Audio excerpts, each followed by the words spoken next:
especially going to the Golden State, it's like I'm already prepared because I'm not going to be the man of the team, but at the end of the day, I'm going to be one of the players on the team that's going to help a team to win. Comes Kaminga. Gary Payton, he is a tremendous defender, did really well, Defensive Player of the Year in the G League. In transition, strong move. Actions within their offense. Kuminga taking his time. Point victory yesterday for the Heat, team taking it to the cup.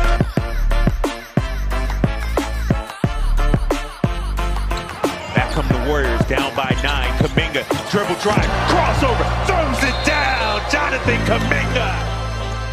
Back come the Warriors, Kaminga in transition.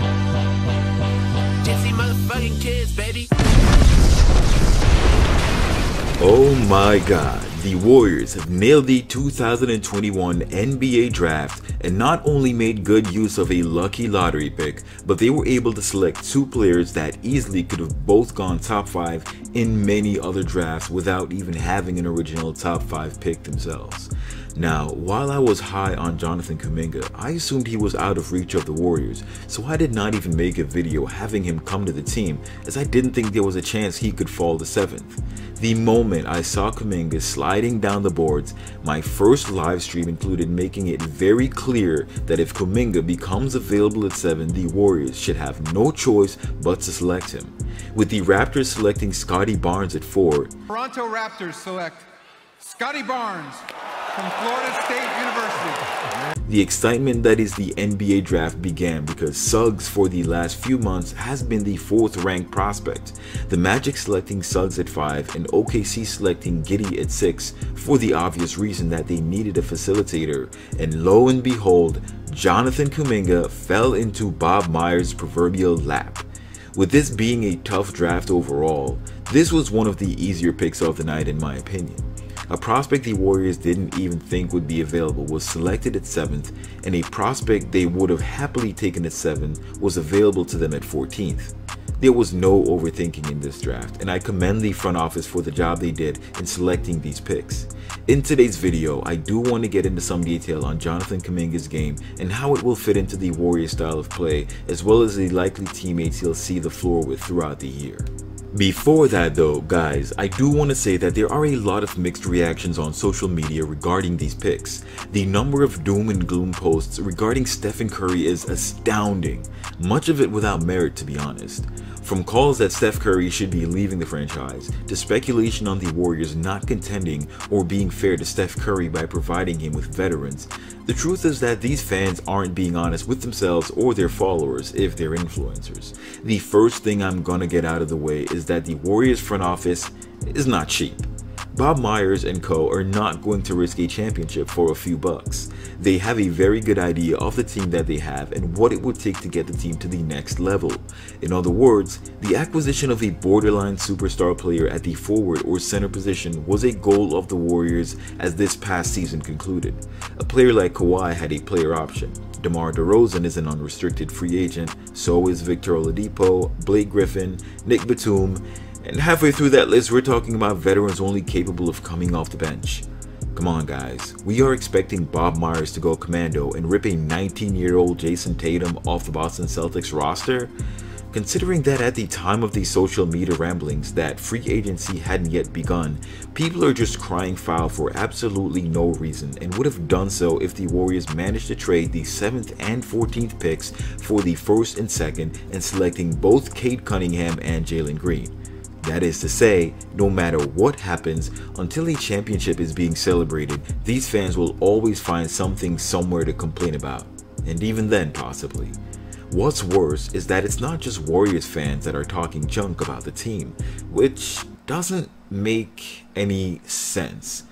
The Warriors have acquired 2 extraordinarily talented players and likely won't be in the lottery for a while.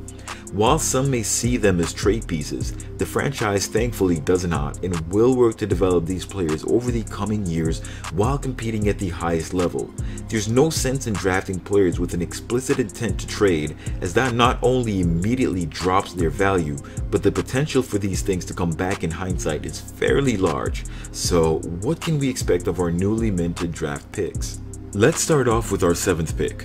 Jonathan Kaminga is a ball-to-the-floor 6'8" wing with big-time potential. During his G League stint last year, he averaged 15.8 points, 7.2 rebounds, 2.7 assists, and 1 steal in 33 minutes.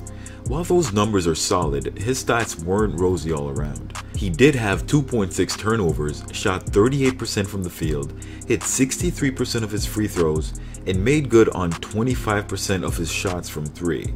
And while that might seem jarring at first, let's consider the fact that the G League uses the NBA regulation 3-point line, whereas those kids that played in college had the benefit of being over a foot and a half closer to the rim, making those 3-point shots much less of a challenge. Unless you were taking deep threes in high school, this will likely take some adjustment. While some may look at Kuminga and see a multi-year project, I see a player that could develop in the mold of a Kawhi-Giannis hybrid. Some may doubt his potential, and those arguments may be fair, but with the little information we have, let's compare Kuminga to a player that makes for an easy comparison, his own former teammate Jalen Green. Side by side, Green averaged 2.1 more points, 1.3 less rebounds, about the same assists, although Green shot better from beyond the arc. This isn't to say that Kuminga is as good of a prospect as Green, though I'm also not saying that he isn't. Let's not forget that after being ranked number 1 in his class, Kuminga reclassified during his junior year, ultimately skipping his senior year of high school and heading straight to the G League, where he played 13 games over the span of a month and a half. He's one of the youngest players in this draft, with the only younger player being Joshua Primo, who's only 2 months younger and was selected by the San Antonio Spurs. And that was a questionable pick. So, although rankings change, up until this draft year when he reclassified, Jonathan Kuminga was a number 1 draft pick. Think about that for a second. His final year of playing organized basketball, aside from the month and a half in the G League, was his junior year of high school. That is a lot of playing time and development time that was missed by Kuminga. But what was so intriguing about this prospect that made him so good in the first place? What can he bring to the team? He brings hustle.